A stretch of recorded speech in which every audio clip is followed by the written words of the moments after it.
Second. Okay. All right, we're good. All right. Good afternoon and welcome to this additional meeting of the Insurance Committee of the House Health Committee. We have 5 bills on our agenda today. I'm hoping that we are going to be able to move on some of them. I am going to call a hard stop at 3:15. So I'm going to say up front that I'm going to be watching the conversation, and if it takes us off track, we will delay the discussion on that particular bill until the next time. I will warn folks that the more we delay, the more meetings we have to have. So please be as concise as possible in your conversations. Be, uh, you know, pointed in your points, and do not be duplicative. If you need to be recognized in order to say me too, I can accept that, but remember, we are going to work on a short time frame on several very important bills.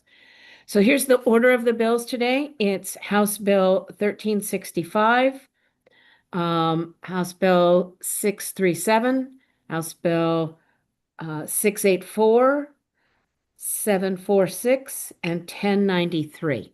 Okay, so we're going to start with House Bill 1365, Health Occupations and Insurance, Menopause. Pause for menopause. No, provider training and coverage requirements. This is the speaker's bill, and I believe there is a representative. Well, first, Lisa, tell us what the bill does. This bill requires certain carriers to provide coverage for the evaluation and management of menopause and menopause-associated symptoms. The Maryland Department of Health is required to identify at least one training program on the evaluation and management of menopause and menopause-associated symptoms. And certain health occupations boards must grant at least 2 continuing education credits for every 1 hour of the training. There are amendments that have been sent out, and the amendments are altering the membership of the State Advisory Council on Health and Wellness. It's adding the executive director of the Maryland Commission for Women and one representative with expertise in perimenopausal, menopausal, and postmenopausal evaluation and treatment. There are also amendments that clarify that the coverage requirements for menopause and menopause-related symptoms will be determined by the treating healthcare provider, and there are several studies that are being added to the bill. Okay. Ms. Hopwood, are you on? I am, Madam Chair. Do you want to speak to the amendments in the bill? Yes, so these amendments were offered at the bill hearing by the Commission for Women, and at the bill hearing, the speaker did say that she was in support of these amendments. The one amendment that was not offered at the bill hearing was a clarifying amendment that's been offered by the MIA, and that is under the insurance coverage mandate that the menopause would be as determined by the treating provider. I will note that section 3 in your reprint is not necessary, as that is a study of the coverage mandate. And the mandate is incorporated in the bill. And sections 4 is a study that would be conducted by the Maryland Commission for Women, which they support. And 5 and 6 are studies from the Maryland Department of Health, which they support as well. And also this language comes from Senate Bill 892, which is currently moving through the Senate and would conform to that. And that bill has a fiscal note of $1,300. Okay. What is where is the Senate bill in the It process? is in committee, just It's in committee. the same place this bill is. And committee. Okay, great. Thank you. Delegate Kipke. I have 3 questions. The first is, isn't this already covered by insurance, and why is a mandate necessary? The second is, what does it mean exactly, the coverage based on the, what did we call it? The provider, I don't know the right word, guidance or believes is the best way to do it. And then last, I know you already told me this, but just to put it out there, will you confirm that cost sharing is allowed, co-pays and things like that? Okay, so for the first one, why do we need it? If it's not, if it's already covered, I'm gonna go to Matt Celentano. Are these are these aspects covered currently? Madam Chair, the majority of the bill is covered by commercial carriers already, although I think that the desire to have the mandate is to make sure that there is uniform coverage, Okay. as usual, because of the variations in policies that are offered to Maryland consumers and the development of those policies. The carriers don't offer all the services in a uniform fashion. This bill would do that. And this bill does not make any changes in cost sharing. That's correct, Madam Chair. It allows the Okay. carriers the ability to retain cost sharing. Okay, and Commissioner Grant, you want to tell us who they treat, why we want the treating provider to make decisions? Yeah, absolutely, Madam Chair. That was language that we requested be added just to make sure that our team has clear guidance when complaints come in on this topic so that we can be sure how to enforce. And we thought that a treating provider making the call that this is treatment for these specific conditions will help give us the guideposts we need for enforcement. So it's actual treatment for menopause and not for just a bad mood. Right. Got it. Delegate Kipke? Thank you. Okay. Any other questions? Can I have a motion on the amendments, please? Move the amendments. Second. I got a motion and a second on the amendments, and any further discussion on the amendments?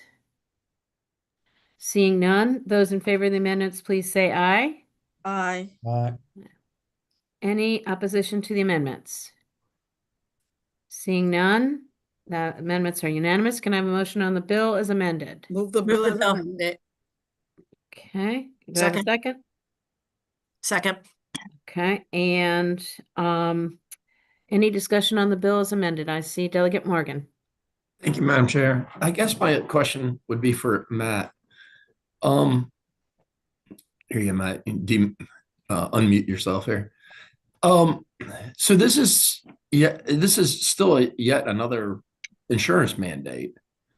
And do we have, for cost shifting, I guess, I mean, you got to pay for this either out of your pocket or in a premium increase. So that's a good question, Delegate Morgan. I think, as you might have noticed, and the carriers didn't take a position on this bill. And I think that, yes, we are always going to have trouble with additional mandates. This mandate was a little bit less concerning to the carriers on a variety of fronts, but more so because, as this committee probably knows, these were not services that were covered by carriers a couple of years ago across the board. And there has been a relentless desire by medical directors of companies to try to understand where the science is going here, and have found that actually not only is this creating better health outcomes, but also a return on investment for the carriers as well. And making sure that this is covered has created better health outcomes for carriers, which not only helps all of us in the morbidity sort of scores, but also in a financial sense. So yeah, we're uncomfortable with additional mandates because it does drive cost, but also this particular mandate makes a lot of sense moving forward for the carriers to cover. So the additional mandate in this situation isn't something that we're really uncomfortable with. Also, if we oppose this, my wife might kill me. It's just something that this is a particular bill where we don't see it as a mandated benefit being harmful to the system or to pricing. Okay, And good. Thank you for it touching. essentially applies to about 51% of the population of the world. So, seeing no further discussion, those in favor of the bill as amended, please say aye. Aye. Aye. Aye. Is there any opposition? Raise your virtual hand, please. Seeing none, the bill passes unanimously. Thank you all very much for your discussion and information. We're going to move now to, I just hid my list. Here we go. Move now to House Bill 637. That is public health recommendations for immunizations, screenings, and preventive services, pharmacist administration, and required health insurance coverage, affectionately known as the VAX Act. So, Lisa, want to tell us what it does? The bill requires the Secretary of Health to issue, publish, and distribute specified recommendations for immunizations, screenings, and preventive services. A pharmacist may administer a vaccination recommended by the Secretary to an individual who is at least 7 years old, and the bill alters health insurance coverage requirements for certain immunizations, screenings, and preventative services. There are some amendments that have been distributed. One of the amendments is addressing concerns about preventative services, recommendations for preventative services. And what this provision will do is require the secretary to hold a notice and comment period, obtain a analysis from the Healthcare Commission like they do for insurance mandates, and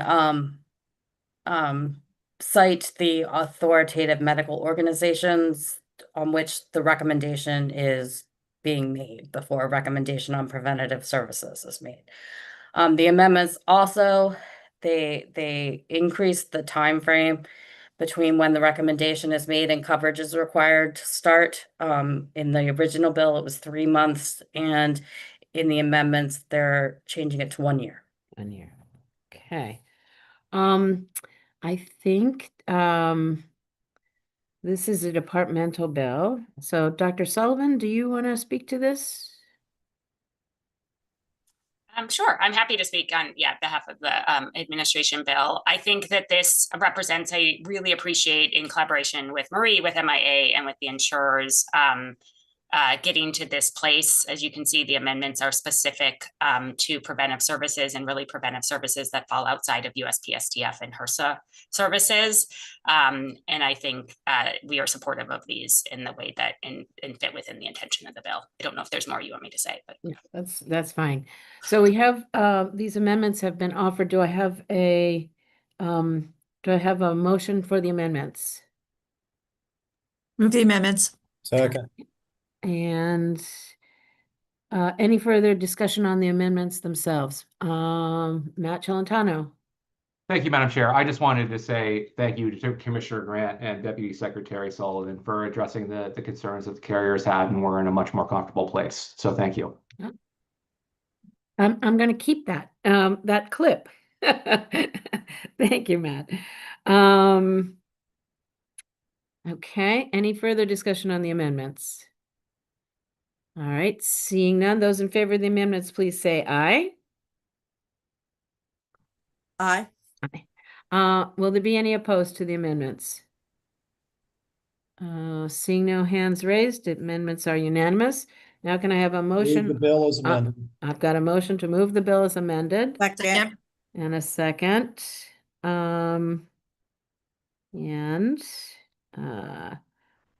And now discussion on the bill as amended. Actually, I should have asked. I'm gonna go to Delegate Kipke and go ahead and offer your amendment. Thank you, Madam Chair. As I let you know, because of the timing, I wasn't able to get an amendment drafted in time, but I'm going to offer an amendment verbally. that will basically allow this to happen, but lock in the 2024 recommendations. And no other vaccinations can be added without the oversight of the legislature. As you know, over the years, there have been attempts to add additional vaccines to the required list, and there are hearings, and we get voted up or down after thoughtful consideration from hearing from all sides. And I think that's worked well. So I think that we should stick to that. It has, in my opinion, the most the broadest oversight and the input from all sides, and we've taken, I think, thoughtful action over the years, and taking it outside of the legislature and allowing one party or the other's appointed leaders. I think it doesn't serve the public interest as well. So happy to answer any questions. Are there questions for the maker of this motion? If you have a question, yes, use your electronic hand to raise your hand. And so I'm going to go with Delegate Gazzoni first, and then to Ms. Farrell. Delegate Gazzoni? Oh, you're on mute, I think. My apologies. Yeah. I'm still reasonably new in this space, but I did not have an understanding that the Maryland legislature had approved vaccines in previous years. Well, in previous years, pharmaceutical companies have hired lobbyists and then appoint, found sponsors to introduce bills to add new vaccines to the required list. And I think always we rejected it and relied on the CDC. Of course, we can approve it as a legislature, but it would just give me more comfort if that process was retained. I think it's worked well, and which is why I'm offering the amendment. Oh, thank you. Okay, so I'm going to go to Ms. Farrell. Hello, thank you for taking my question. And I was just looking for a little clarity on what you mean by lock in the 2024 schedule. And I assume this is the insurance subcommittee, so we're talking, I assume, about the payments for these shots, whereas the recommendations are a separate issue. Is that correct? It's related to the recommendations. Recommendation. So I'm a little taken aback by that. We want to lock in a 2024 schedule. And so right now, the 2024 schedule was something that I assume when we say that we're referring to what the CDC had recommended. And at that point, all three of the organizations that are named in the bill were basically in lockstep with what the CDC was doing. And clearly we've seen a big division happen in this past year. And we also see separately in the bill this lock-in of the 2024 schedule with respect to payments. So number one, I'm wary of locking anything in to legislation because then it requires legislation to change it down the line. And then number two, also just locking in is tying us to any organization. Whereas right now in the law, the Department of Health is not tied to the CDC. It's not tied to AAP, and they can use their professional discretion to make any of the recommendations. And so if we're locking in a 2024 schedule, would that also then trickle down into the education code where it relies on the Maryland Department of Health recommendations? And are we changing the number of shots for schools, for example? So there's a lot of layers of questions there, but I'll stop and see what you have to say. The recommendations cannot include any additional vaccinations that were not on the 2024 schedule. Mm-hmm. And so it allows for continued oversight by the legislature for any additions of vaccinations that are not recommended by the Maryland Department of Health. Okay, I'm all for oversight, of course. Okay, I'm going to go to Delegate Johnson. Thank you, Madam Chair. I support this verbal amendment because all of the parties involved will have a chance to come in and weigh on the issues before the General Assembly. And like Delegate Kipke said, it allows us to take a look at it from all sides and then make a decision. Thank you, Madam Chair. Okay, thank you. Emily Tarso. No, you're on mute. Yes, thank you. I have a question. What would happen if in the future some studies evidence that the recommendations from the 2024 schedule, which were if it were to be locked in, how would that be implemented? The reason at the federal level that those were taken from the recommended schedule was that there wasn't enough evidence to support mass vaccination. So if there were to be more evidence to support that going forward and it were so-called locked in, how would that influence what happens? There was a bill passed last year, I believe by Delegate Gazzoni, that sort of locked that in. This amendment that I'm offering just prevents the recommendations from adding new vaccines going forward without it coming to the legislature. I'm going to go to Dr. Sullivan. Thank you. So I will say first, this is the first we're hearing of this amendment, so I'm reacting in real time. But we'll say that I think while I appreciate a lot of the sentiment around all of this discussion, the intention of this bill was to build upon the progress that was made that did in fact kind of the previous legislation freeze it in time and allow us the authority to be nimble and as we know, especially with evolving infectious diseases, to be able to do things in much more real time. The wording of the bill right now, it was crafted very carefully to be that the recommendations will be made in accordance with 3 authoritative medical organizations who have a track record having very transparent and open processes, and then in consideration of many other both federal and state authorities as well. And I think that is something that kind of both the department and administration strongly supports and would want to keep that process going forward. So, Dr. Sullivan, I want to ask you, the amendments that we just passed to the bill provide for a notice and comment period for 30 days, and I'm assuming that's public notice and comment, correct? That they would receive, there'd be an analysis by the MHCC to make sure that the recommendations meet the requirements of the insurance code. So it's going to fit within our code. And the requirement would be that there would be an authoritative medical organization. And I'm sorry to disagree with my colleague, but I don't feel like I'm the best arbiter of, proper medications. And unlike some of my bills, I do not want prescribing authority. And we're going to use the Department of Health in its analysis is going to use authoritative, evidence-based, science-based medical organizations to make their decisions.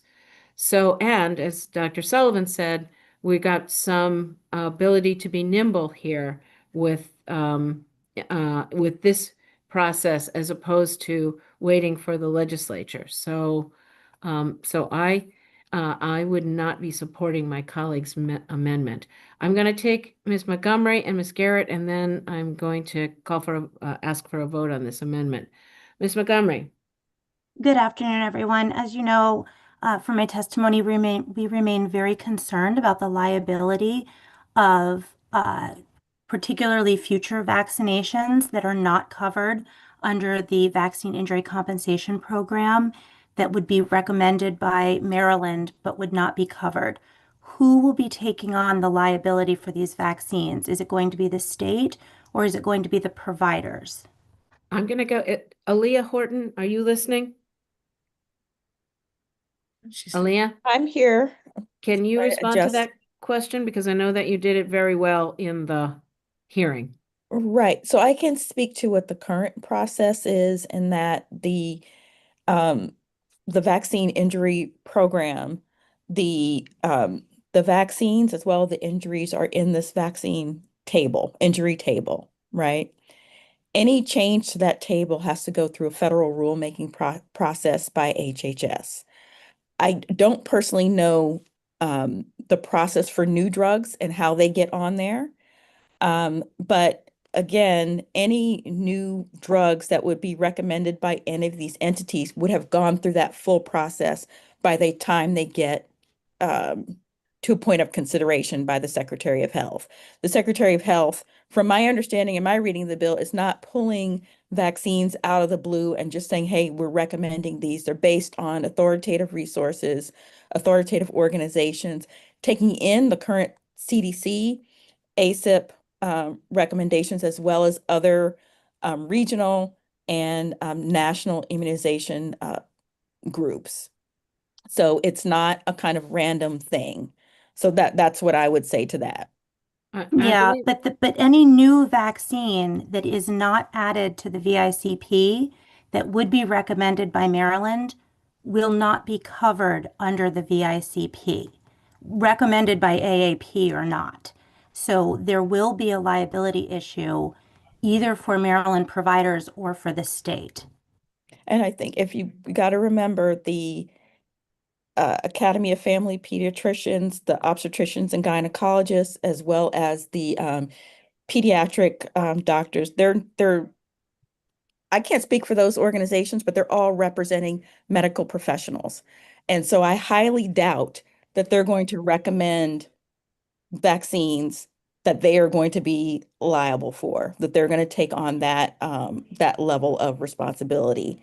There is a process. There's a process for getting on that table. And that is a part of the approval process. So I just don't see this kind of randomly coming out of the blue and not having the coverage on the other side.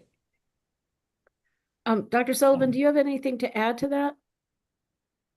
I think I would echo that everything, thank you, Dr. Horton, that she said. And I would say we've had many conversations about this. And one of the, there's a few reasons that this bill is proposed, or that we are proposing this bill. But one of it is to provide a clear standard of care for Maryland providers to follow, and in fact, to provide them with kind of extra protection against potential liability. We do not believe this bill changes protections through the VICP process, the Vaccine Injury Compensation Program process, nor would alter that. And in fact, on the opposite, is really trying to provide those clear standards of care. Great, thanks. Okay, I'm going to go to Delegate Tavares, and then I'm going to call for a vote on this amendment. Delegate Tavares. Thank you. I'm just somewhat confused on this issue because it is my understanding that the arbiter of the quality of a vaccine and whether it would be viable for whoever consumes it is determined by the FDA. Why are we needing to step in on this decision making? Delegate, it's because we have seen dramatic changes in the last 2 years around the way vaccines are viewed at the federal level. And in Maryland, we have always subscribed to the notion that vaccines are one of our best defenses against a host of diseases, and particularly for children. And some of those are now being called into question. We are seeing, I typically read some kind of medical information in the morning. Don't ask me why, but we're seeing a significant uptick in measles across the country because with the guidance of with the CDC removing some of the guidance around the measles vaccine, They're not protected. They're not protected anymore. That's right. So this bill is intended to protect Marylanders by making sure that they have access to the vaccines that are going to help them stay healthy. Does that help, Delegate? Well, on the issues you raised, I feel you're preaching to the choir on this issue. I don't question the validity of vaccines. And this bill says we, as in Maryland, do not question them either. So I think I will take Mr. Myrovich, and then I think we need to move on. Thank you for taking my question. I just wanted to clarify something Dr. Sullivan said, that basically a recommendation that MDDOH will make now will constitute standard of care. So if providers administer all the vaccines recommended by that list or by department, that means they're following standard of care. If they, in conversation with patients, they choose some other regimen or it's not a full list, then they're basically violating standard of care. Dr. Sullivan?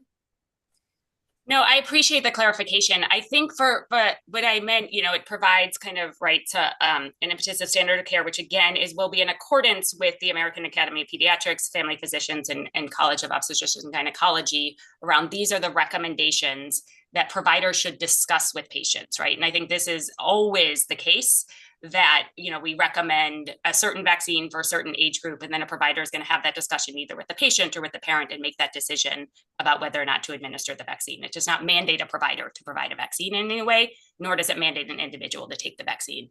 This bill specifically talks about recommendations and then what needs to be covered by insurance and what can be administered by pharmacies. It does not mandates for a provider or for a patient. Thank you for that clarification. So Delegate Kipke has moved an amendment. Was that seconded? Was there a second? Do I hear a second to Delegate Kipke's amendment? Delegate Morgan, are you seconding? Okay. Yes, second. Thank you. All right. So it's been properly moved and seconded we've pretty much had a discussion. So I'm going to ask for hands. Those in favor of Delegate Kipke's amendment to freeze the recommendations at the 2024 level and require any additions to be done by the legislature. Okay. I have Delegate Kipke, Delegate Morgan. Okay, those opposed, please raise your hands. I've got Gazzoni, Taveras. You're weird on the other side. Me. Delegate Ross, are you voting?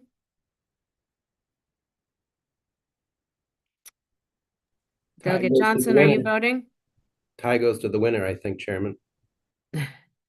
It's not a tie yet because it's 3 right now, 3-2. Delegate Johnson, are you not voting or abstaining? I did vote, Madam Chair. I voted in favor. Okay. I'm sorry, I missed that. And Delegate Ross, are you voting? No. And I'm going to look to Lisa in terms of ties. Lisa, do we have, and I'm sorry that I don't know this. Yeah, I'm not sure that I do either. I'm trying to think of what it is in committee. Well, I can add something if you want. I plan to offer the amendment in committee no matter what. So. Okay. Then we don't have a clear winner, right? We do have on Delegate Gazzoni, do you want to add to the conversation or is that a lagging hand? Okay. So knowing that Delegate Kipke is going to offer this in the full committee, and there's no clear winner on the on his amendment, let's go with, wait a minute, hold on. Delegate Ross is on. Yeah, and we need a majority of those present, is what I'm being told, and we don't have a majority, so it doesn't pass. Madam So we're Chair, going back. Madam Chair, Delegate Yes. Ross is here. Pardon? Delegate Ross is here. Did you, okay, Yes, I'm here. Are you voting? Yes. And are you voting for Delegate Kipke's amendment or against it? 4. And I'm sorry, this was for the, I'm coming off, Madam Chair, the other subcommittee call. Right. So just to be sure, this is for, I was following this, but I just want to double check. This is on the bill related to, hold on just a second. I've got a couple things going. So Delegate, I can summarize. Delegate Kipke has offered an amendment that would freeze the vaccination recommendations at the 2024 level like it was before, and any additions would come to the legislature for approval. In the bill as it is being presented, the Department of Health would be going to authoritative medical organizations for recommendations and offering a 30-day period of notice and comment and doing a thorough analysis by MHCC. So those two things are in contrast with each other. So that would allow the Department of Health to move forward based on that process with Delegate Kipke's motion. That process would not prevail. It would be the legislature that would have to make all changes in vaccinations. Thank you so much, Madam Chair. I appreciate that. I'm going to be a no on the amendment, please. Okay. Okay, so the amendment fails. And we're going to go now to the original bill as amended. Delegate Taveras, do you have a question? No, okay. Any further discussion on the bill as amended? Seeing none, those in favor of the bill as amended, please raise your hands. Yeah. Okay, so I have the Taveras, Johnson, Gazzoni, me, Ross. Okay. Those opposed? I've got Delegate Kipke and Delegate Morgan, and we look forward to the discussion in full committee, Delegate. Thank you. Okay. So that is House Bill 637, which passes the subcommittee. We're now going to House Bill 684, Health Insurance Material Changes to Provider Networks, Notification and Special Enrollment Periods. Lisa, what's it do?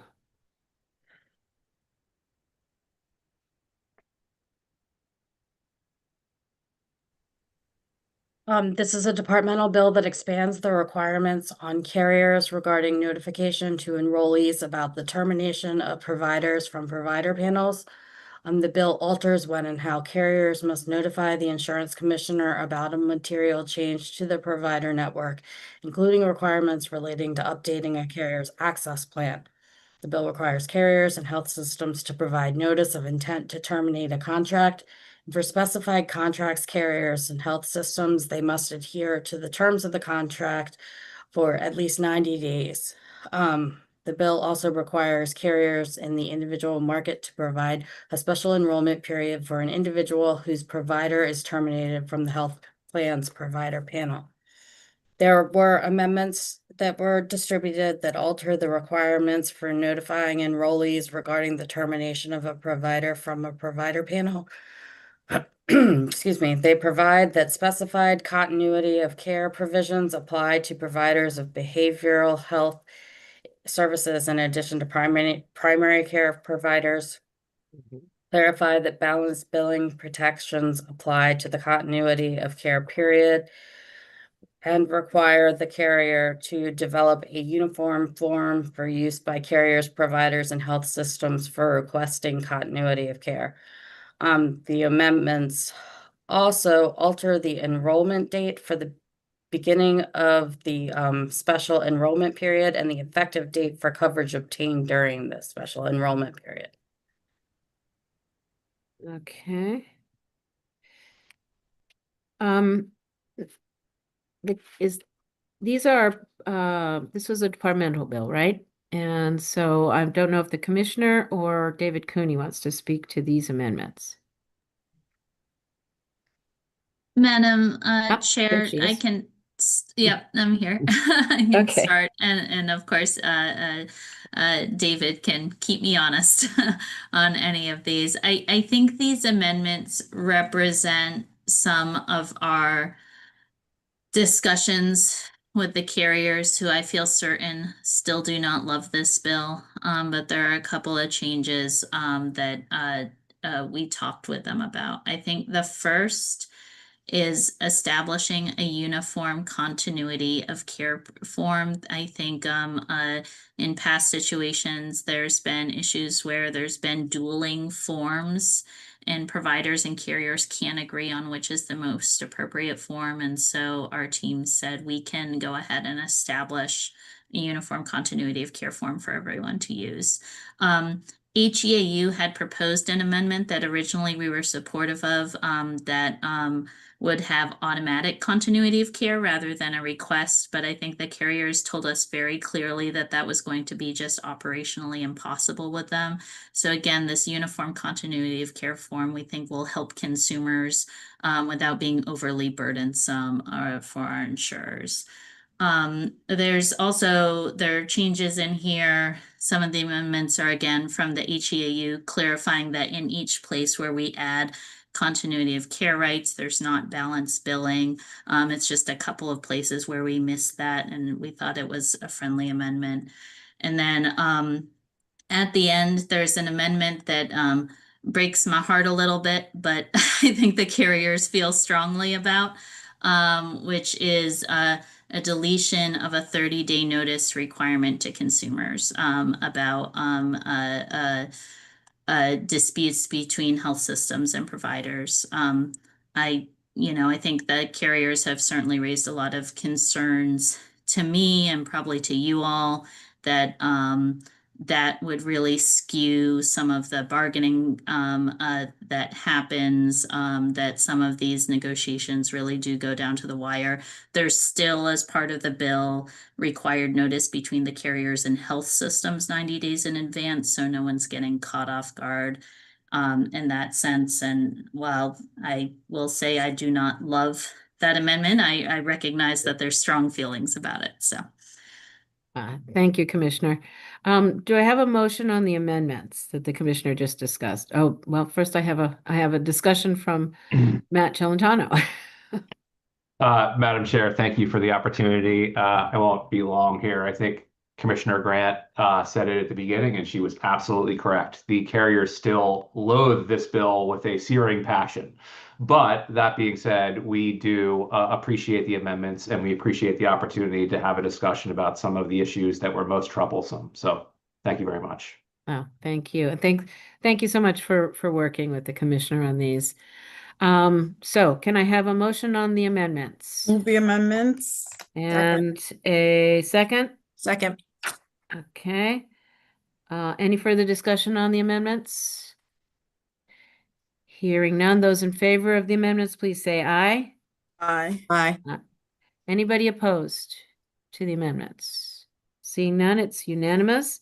Can I have a motion on the bill as amended? Move the bill as amended. Second. Okay. It's been moved and seconded. Any discussion on the bill as amended? Seeing none, those in favor, please say aye. Aye. Aye. Any opposed? Seeing no hands go up, it is unanimous. I want to thank this committee. You guys are doing good work today. Thank you very much.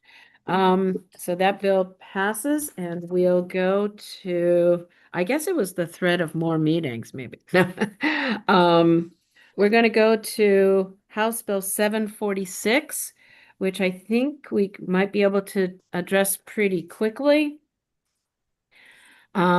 We voted this bill as a study on last Tuesday. Subsequently, where there further discussions happened between MHCC, the carriers, the Senate cross-file, the chair of the Health Committee. And so we came to a consensus in that group, and which I am bringing to you today. So I'm using the prerogative of the chair to ask for reconsideration of this bill and offer the amendment that would make, and I'm describing the bill. Lisa, did you want to describe it or? No, that's okay. I mean, I did want to say something really quick. So Yes. the amendments are striking the cost sharing requirements from the bill and instead requiring coverage for services that are Yeah. provided under the collaborative care model. I will say that MIA has contacted me since I sent these out, and I do need to reword things, but they will still do what I just said. Okay, so they're technical changes that you need, but Yeah. not substantive. Okay, I trust MIA. Delegate Taveras? So I'm sorry, there might be a little bit of a delay because I need to still, I read the bill, but I didn't get the most recent amendments. Are we just reverting back to the original bill or are we keeping the amendments that were originally proposed in the last committee No, two of the different study? things. Two different things. The study is removed and it's Re- replaced with a mandate for coverage, but not eliminating the cost share.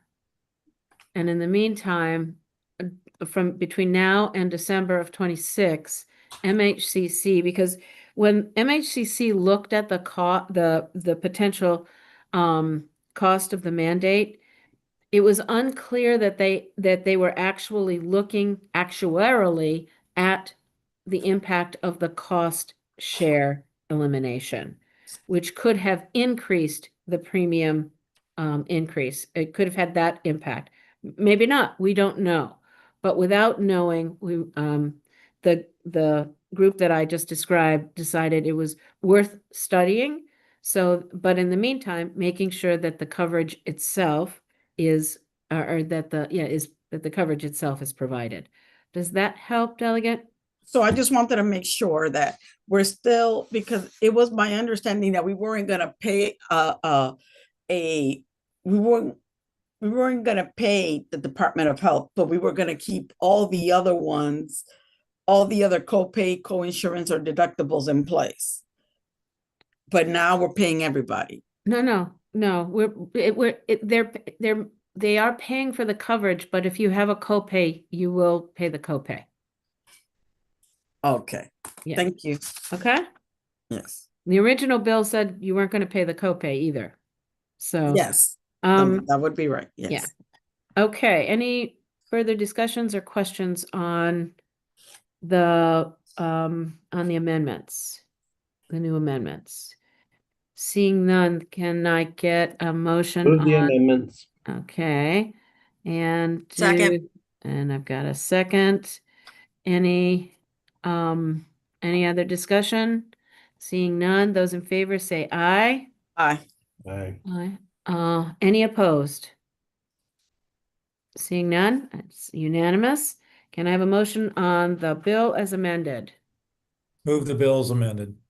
Okay, Second. and yes, and any discussion on the bill as amended? Seeing none, those in favor of the bill as amended, please say aye. Aye. Okay. Any opposition? Seeing none, bill as amended is unanimous. Okay, thank you all. Now we're going to the last bill. We'll spend 15 minutes to see where we are on this bill. I suspect it may need a little more discussion, but we will see where we are. The bill is House Bill 1093. It's health insurance provider panels requirements. Lisa, I won't steal your job this time. This bill alters the process through which healthcare providers apply to participate on a carrier's provider panel. The bill is introduced, repeals authorization for a carrier to charge an application fee, alters requirements relating to updating information in a provider directory, expands the types of providers a carrier is prohibited from limiting on a provider panel, and alters requirements for a multi-carrier common online provider directory information system. There were some amendments that were distributed. The amendments, let's see, they extend the length of time that carriers would have to credential and put providers on their panel from 30 days to 60 days. We struck language concerning, we struck the penalties. That's one thing we did. It removes some language that would have required an unlimited number of health professionals. We are keeping that it will require behavioral health providers at a healthcare facility and providers at federally qualified health centers, but removed the local health departments, school-based health centers, and essential community providers. And then we altered the language about the multi-carrier common online provider directory information system, and how that will be applied. Okay. So these amendments were discussions with different stakeholders, and what we're trying to get to here is make sure that that providers are credentialed fast enough to be able to to be able to be paid in the facilities that they're in.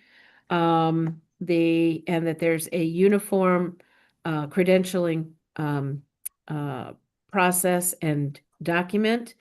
And we were told at the hearing that at least MCOs are able to do this pretty efficiently. So we want to make sure that everybody, that all of the providers are able to work as efficiently as possible, because we need to get folks in place as fast as possible. The carriers were concerned about the notion that unlimited providers at different facilities. And I think, Matt, do you want to speak to the differentiation between MCOs and commercial on the FQHCs? Yes, Madam Chair, thank you very much. So I think House Bill 1093 as the reprint represents a good compromise. I will say that the inclusion of any willing provider at FQHCs is still a problematic portion of the bill for commercial carriers. As all of you really know, that the MCOs are generally all networking with FQHCs. I don't think it's a requirement of federal law, but it's basically universal. But the commercial carriers do not automatically network with FQHCs for a variety of reasons, one of which being that the majority of the populations that are being served at FQHCs are generally in the Medicaid population.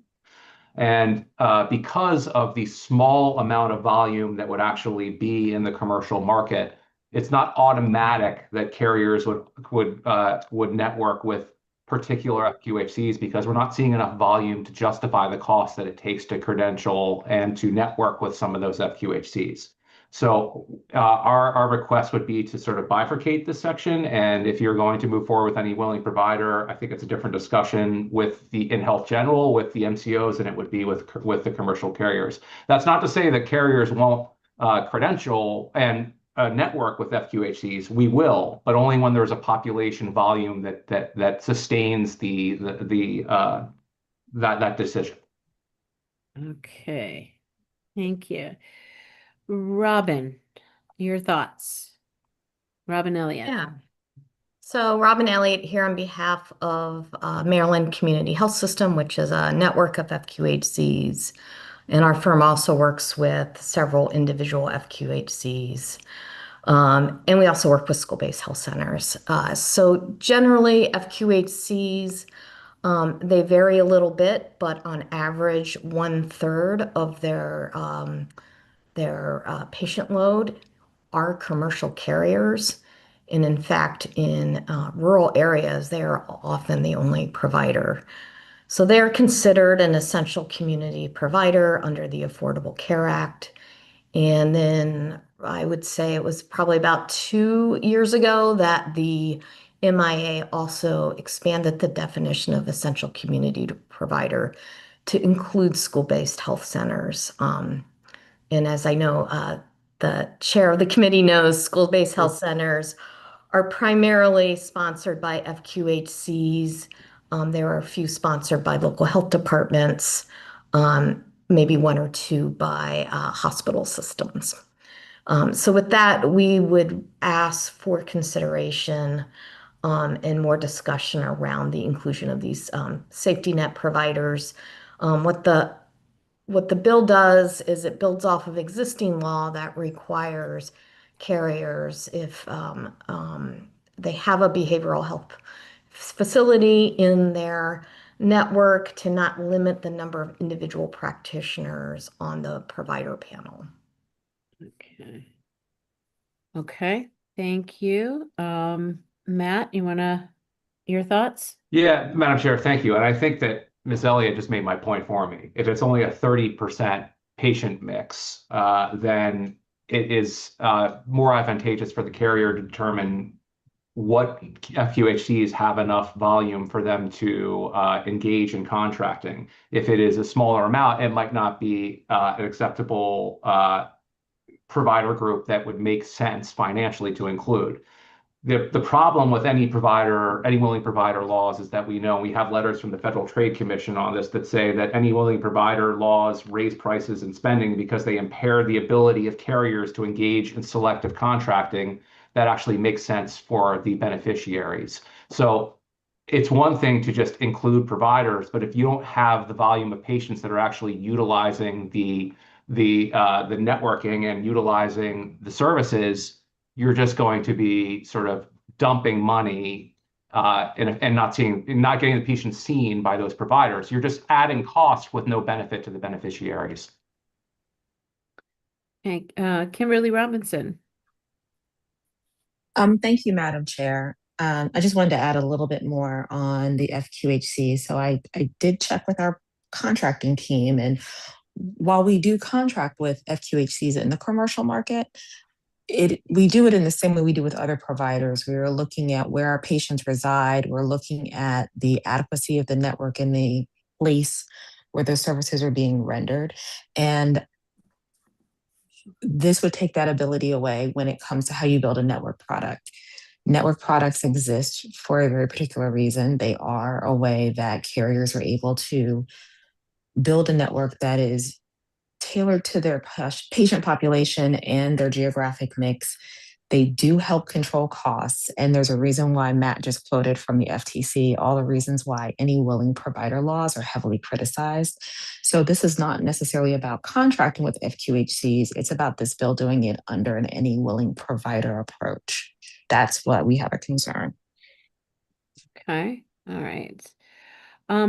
So let me ask, beyond that concern around the changes in the locations, are the rest of the amendments acceptable at this point? Whom are you asking, Delegate? Anyone. I'm going to go with Michael Patty right now, and then I'm going to go with Joe Wynn. Yeah, great. Thank you, Madam Chair. I just wanted some clarity because I know, there have been bills in the past that have tried to tackle credentialing specific to behavioral health providers, and I'm just trying to follow along with, aren't behavioral health providers in federally qualified health centers? So in the past, this really wasn't an issue, but now that we've really hyper-focused on the line item for federally qualified health centers, it is now an issue. I'm unclear on how this wasn't an issue, the past couple of years when Delegate Grice has introduced bills to help credential behavioral health providers quicker. and has cited, FQHCs in his district. And then now for a much more comprehensive bill, it's an issue. Matt, do you want to tackle that? Sure. I think that we've just covered that 3 different times by saying that the carriers are going to contract with FQHCs in needs and areas of shortage. Obviously, there are areas of the state, or pretty much all of the state, that have critical areas of shortage, and especially in the needs of behavioral health providers. And some of the reason that we've been working with Delegate Grice in the past, and sort of some of the timelines are in this bill, are because there are areas of state which we felt like speeding up the process would serve the population better. So I don't, to sort of say that we're being disingenuous is actually a little bit insulting. Okay, thank you. All right, so we're gonna hear from Joe Wynn, and then Kim, you're gonna get a second bite, and then Melissa Speck, and then we're gonna stop this discussion and we will continue this bill next Tuesday. So Joe? Thanks, Madam Chair. Joe Wynn with the MCOs. Really appreciate the amendments. Consider them an improvement, and especially the removal of the fines and the change from 30 to 60 days. Is it possible to consider an additional amendment to extend out the effective date of the bill? It's currently at October 1, 26. There are a lot of big ticket items in the healthcare space at the end of the year that ramp up with HR 1 going into effect. And several provisions of HR 1 take effect at the beginning of 27. It would be helpful to the industry if we could have additional time to work towards implementation. Is January 27 doable? Any extension would be appreciated, Madam Chair. I don't know what the most appropriate time would be, however. Okay, well, I will take into consideration January 27 because we're going to bring this back. So, Yes, ma'am. Kimberly? Thank you, Madam Chair. Just really quickly, I appreciate Mr. Patty's question. The one thing I would add to Mr. Celentano's response is that this bill still changes the credentialing timeline, right? So you are moving it from the 120 to 60 days, and that would apply for FQHCs as well. So the reference to Delegate Grice's bill, this actually aligns with what was done with behavioral health providers. They are not any willing provider under his bill, but what it did do was speed up the timeline, and this bill is doing the same thing. So it is actually bringing FQHCs and all the other providers into the same timeline as you passed for those behavioral health providers. So I just wanted to make sure that that was clear. I didn't want there to be a misunderstanding about what we were talking about when we talked about any willing provider. Okay. Thank you. Okay, Melissa Speck, you're going to get the last word for the day. Thank you, Madam Chair and members of the committee. Mine is actually tied to when you had opened up for the conversation around the other amendments, and in particular, amendment number 3. We fully support the proposed amendments related to that, page 15. We would offer that a similar amendment needs to be done on page 14, and in particular, lines 17 through 19, so that they mirror one another with respect to the designation of directory and credentialing application components. Okay, thank you. Thanks for the catch. My council has been severely overworked in the last 2 days, so if we miss something, it is totally understandable. Okay, we are at our time. I truly appreciate you all being with me on a Friday afternoon and talking through these bills. I think we accomplished quite a bit, and we know that we'll see each other again on Tuesday after the floor session.